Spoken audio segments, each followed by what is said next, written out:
Hi everyone, we are going to start a topic sowing, which is a part of a crop production and management of an NCERT science book. Sowing is a most important part of the crop production. जो sowing है वो क्या है, most important part है crop production का. ठीक है. हमने लास्ट वीडियोस में भी देखा था कि जो कुछ एग्रीकल्चर एक्टिविटीज़ के लिए कुछ स्टेप्स होते हैं, जो सोइंग होता था वो सेकंड स्टेप होता था एग्रीकल्चरल एक्टिविटीज़ का. ठीक है. फर्स्ट स्टेप होता था हमारा प्रेपरेशन ऑफ सॉइल. जब हमने बहुत ही अच्छे तरीके से सॉइल की प्रेपरेशन कर ली है, तो second and most important part क्या होता है कि हमें सोइंग है, जो सोइंग बहुत ही अच्छे तरीके से करनी होती है. ठीक है. Before sowing good quality seeds are selected. First of all हमें ये देखना होता है कि जो हम सीड्स सिलेक्ट कर रहे हैं सोइंग के लिए, वो बहुत ही ज़्यादा गुड क्वालिटी के सीड्स होने चाहिए.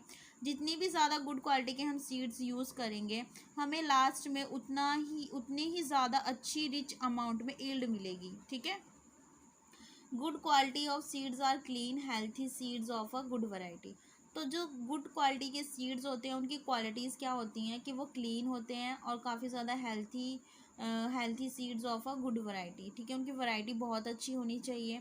Farmer prefers to use seeds which give a high yield. जो फार्मर्स होते हैं वो प्रेफर करते हैं कि जो वो सीड्स सिलेक्ट कर रहे हैं वो बहुत ही ज़्यादा गुड क्वालिटी के होने चाहिए, ताकि लास्ट में उन्हें इतनी ज़्यादा लेबरिंग और इतना ज़्यादा टाइम कंज्यूमिंग प्रोसेस करने के बाद लास्ट में उन्हें बहुत सी ज़्यादा रिच अमाउंट में यील्ड मिल सके. ठीक है.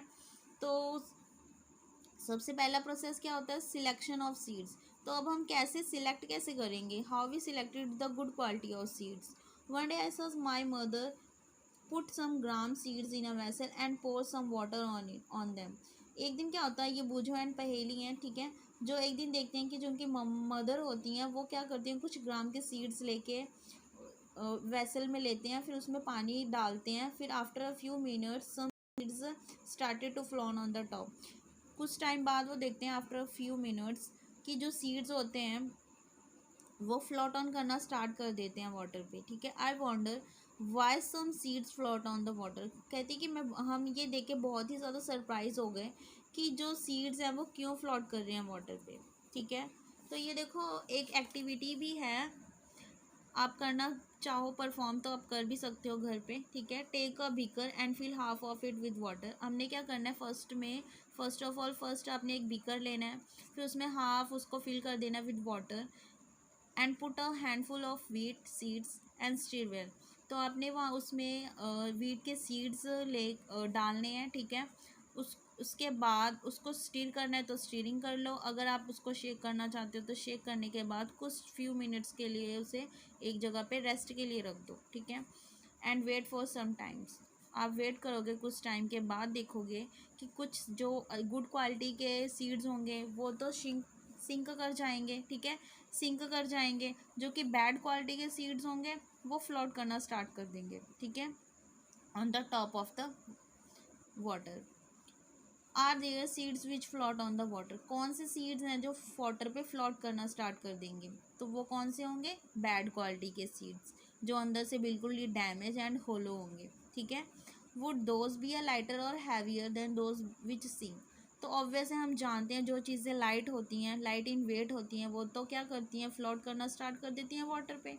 जो हैवियर होती हैं, ठीक है, जिनका वेट हैवियर होता है देन वाटर, वो क्या करना वो तो सिंक कर जाते हैं. ठीक है. Why would they B a lighter. क्यों ये इतने ज़्यादा लाइट हो जाते हैं सीड्स. ठीक है.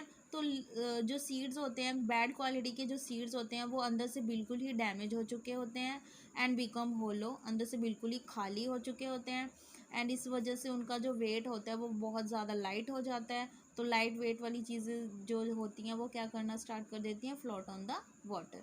तो एक ये रीज़न है कि जो डैमेज या फिर बैड क्वालिटी के सीड्स होते हैं वो फ्लोट करना स्टार्ट कर देते हैं. तो हम आप ऐसे एक मेथड है बहुत अच्छा चेक करने के लिए कि हम कैसे सिलेक्ट करेंगे कि कौन से विच सीड्स आर गुड. ठीक है. And bad one. This is a good method for separating good healthy seeds from the damaged one. तो ये एक बहुत ही ज़्यादा अच्छा मेथड है, गुड मेथड है for separating the good healthy seeds from the damaged one. Okay. तो अभी हम यहाँ अब तक हमने ये पढ़ा कि हमें सीड्स कैसे सिलेक्ट करने हैं, ठीक है, कि कौन सा हमें सिलेक्ट, तो ऑब्वियसली हमें गुड क्वालिटी के सीड्स ही करने हैं। तो ये अच्छा एक मेथड मिल गया हमें सिलेक्ट करने का कि हम सिलेक्ट कैसे करेंगे, how we selected the good quality of seeds.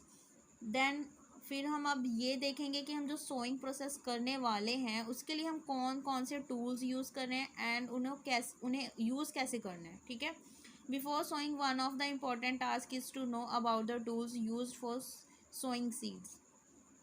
Sowing करने से पहले अब हमने ये चेक करना है, ये सबसे इम्पॉर्टेंट टास्क ये है कि अब हमें ये पता होना चाहिए कि हम टूल्स को ऐसे कौन से टूल्स यूज़ करके सोइंग करेंगे सीड्स की। तो यहाँ पे दो टूल्स के बारे में बताया गया है। फर्स्ट है ट्रेडिशनल टूल, सेकंड है सीड ड्रिल, ठीक है। सेकंड कौन सा है, सीड ड्रिल। फर्स्ट होता है ट्रेडिशनल टूल। तो ये एक ट्रेडिशनल तरीका है सोइंग करने का। Tools, the tools use traditionally for sowing the seed is shape like a funnel, ठीक है। जो ट्रेडिशनल टूल है सोइंग करने का वो क्या है, उसका जो शेप है वो लाइक एक फनल की तरह है। देखो हमने लास्ट वीडियो में भी पढ़ा ही हुआ है कि यहाँ पे देखो हमने ये एक मैन है, ठीक है। जो मैन क्या कर रहा है, प्लॉगिंग कर रहा है with the help of the two bulls, ठीक है, एंड प्लो। तो एक इस साथ में ही क्या करते हैं, यहाँ पे एक पर्सन ये फनल लेके, जो जिसने फनल लिया हुआ है, तो यहाँ पे देखो इसकी शार्प एंड्स होती हैं। तो जब यहाँ से हम बीज वगैरह डालना स्टार्ट करते हैं, इसमें सीड्स डालना स्टार्ट करते हैं, तो वन बाय वन सीड्स क्या होती हैं, वो सॉइल में पेंट्रेट मतलब एंटर करती हैं, यहाँ पर आकर इनको प्लेस कर दिया जाता है, ठीक है, सॉइल के अंदर। The seeds are filled into the funnel.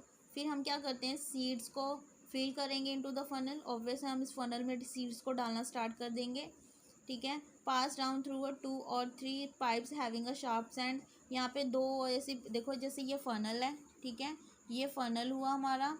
तो फनल्स में ऐसे फनल्स में शार्प एंड्स बने होते हैं, 2-3 शार्प एंड बने हुए हैं, शार्प। तो यहाँ से अगर हम यहाँ पे सीड्स डालना स्टार्ट करते हैं तो इन फनल्स के थ्रू वन बाय वन करके सीड्स हैं जो वो बाहर निकलना स्टार्ट कर देंगे और सॉइल तक पहुँच जाएंगे, ठीक है। और ये भी हमने ये भी ध्यान देना होता है कि जो सीड्स हम सॉइल में रख रहे हैं, ठीक है, वो बहुत ही ज़्यादा ऊपर भी नहीं होना चाहिए सॉइल के और बहुत ही ज़्यादा डीप में भी नहीं होना चाहिए, ठीक है, कि पेंट्रेट ही कर जाए सॉइल में बिल्कुल ही। क्योंकि क्योंकि अगर वो सॉइल के ऊपर बहुत ही ज़्यादा ऊपर प्लेस ऑन कर देंगे हम सीड्स को, तो वो क्या होगा, वो यूज़ कर लिया जाएगा बाय द बर्ड्स या फिर जो भी एनिमल्स वगैरह हैं उनको यूज़ कर लेंगे, ठीक है। तो अब हम ये चाहते हैं कि जो हमारे सीड्स हैं वो बहुत ही ज़्यादा नीचे भी नहीं होने चाहिए, ठीक है, इतनी मतलब फिक्स डिस्टेंस पे होने चाहिए ताकि उन्हें अच्छे से जो रिच सॉइल के जो रिच अमाउंट्स हैं, वाटर है, एयर है, वो उन्हें अच्छे से मिल सके, ठीक है। तो ये एक है। एक सेकंड जो टूल हम यूज़ करते हैं वो है तो होता है हमारा seed drill. Nowadays seed drill is use for sowing with the help of tractor, ठीक है। देखो आजकल जो ये तो काफ़ी ज़्यादा ट्रेडिशनल तरीका था जो कि अब हम यूज़ नहीं करते, ठीक है। तो ये वाला जो नाउ डेज हम यूज़ करते हैं ये सीड ड्रिल होती है, जो कि किसकी हेल्प से यूज़ की जाती है, ट्रैक्टर की हेल्प से। देखो ये ऐसे होता है, ठीक है, सोइंग ड्रिल होता है। This tool shows the seeds uniformly at the proper distance and depth। देखो इसमें है क्या, एक बिल्कुल ही फिक्स डिस्टेंस पे है, ठीक है, यहाँ पे। तो इसमें क्या होता है, बिल्कुल ही फिक्स, जितना भी हमें प्रॉपर डिस्टेंस पे सॉइल के अंदर जितने प्रॉपर डिस्टेंस पे हमने सीड्स को सो करना है वो यूनिफॉर्मली भी और यूनिफॉर्मली तरीके से भी हो जाता है और बिल्कुल प्रॉपर डिस्टेंस पे हो जाता है। और जितने डेप्थ पे रखना है वो भी अच्छे से, और ठीक है, उसमें डेप्थ के बारे में भी प्रॉपर जितनी डेप्थ चाहिए उसे जितने डेप्थ पे रखना है फ्यू सेंटीमीटर, तो वो उतने पे प्लेस ऑन कर देता है, ठीक है। It ensure that seeds get covered by the soil after sowing. और इसमें एक ये भी चीज़ होता है, इधर से मान लो सॉइल मतलब प्लॉगिंग करना स्टार्ट होता है इधर से निकाल, तो ये वाले मिट्टी के जब हम यहाँ पे सीड्स प्लेस ऑन हो जाते हैं तो इससे मिट्टी दोबारा इसके ऊपर कवर अप कर दी जाती है, ठीक है। तो इससे एक ये चीज़ अच्छी होती है कि जो सीड्स होते हैं वो कवर अप हो जाते हैं। तो अब वो बर्ड्स वगैरह इन्हें यूज़ नहीं कर पाते, ठीक है। तो ये भी हमारा एक मोस्ट इम्पॉर्टेंट काम होता है, देखना कि जो सीड्स हैं वो कवर अप हो चुके हैं बाय द सॉइल या फिर नहीं। It ensure that seeds get covered by the soil after sowing, ठीक है। आफ्टर सोइंग क्या होने चाहिए कि ये जो सीड्स हैं बिल्कुल ही कवर अप होने चाहिए with the by the soil. This prevents damage caused by birds. इससे क्या होता है कि जो बर्ड्स के द्वारा डैमेज कर दिया जाएगा ये सीड्स, ये ख़राब कर देते हैं बर्ड्स वगैरह, तो इससे प्रिवेंशन मिल जाती है। Sowing by using a seed drill save time and labour. और जो ये सोइंग मशीन होती है, अभी देखो इसमें पर्सन यूज़ करते हैं, कोई ट्रैक्टर नहीं, कोई मशीन्स नहीं, ये काफ़ी ज़्यादा मैनुअल तरीका है, ठीक है। तो इसमें बहुत ज़्यादा टाइम कंज्यूमिंग प्रोसेस भी है और लेबरिंग भी बहुत ज़्यादा करनी पड़ती है इसमें। तो और इस वाले में with the help of tractor हम मशीन को यूज़ कर रहे हैं, सीड ड्रिल को। इसमें बहुत ही ज़्यादा टाइम की सेविंग भी हो जाती है और लेबरिंग भी बहुत कम करनी पड़ती है, ठीक है। There is a nursery near my school. I found that little plants were kept in a small bags. Why they are kept like this?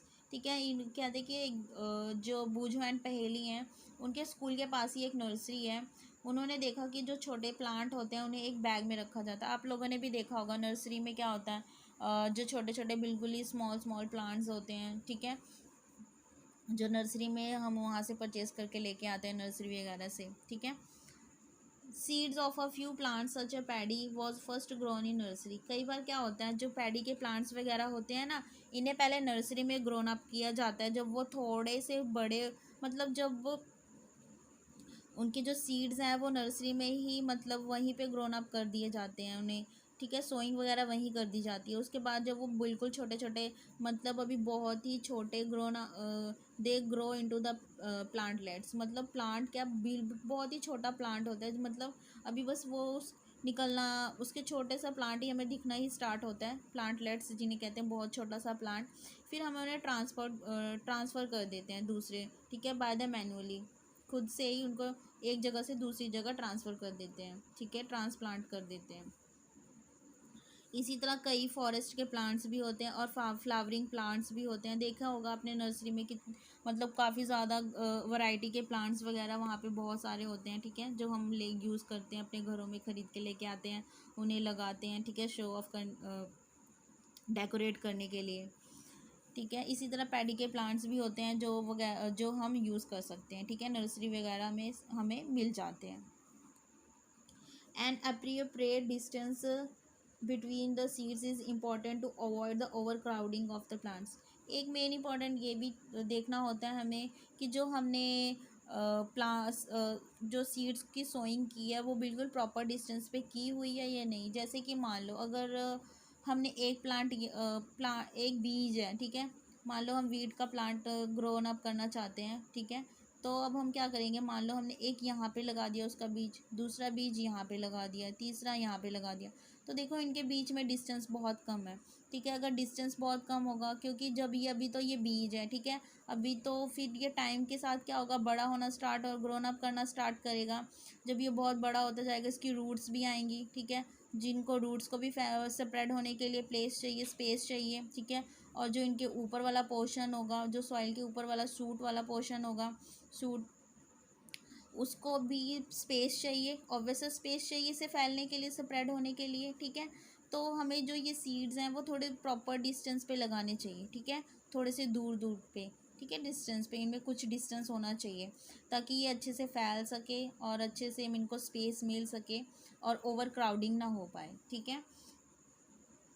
An appropriate distance between the seeds is important to avoid the overcrowding of plants. This allows plants to get sufficient sunlight, nutrients and water from the soil, ठीक है।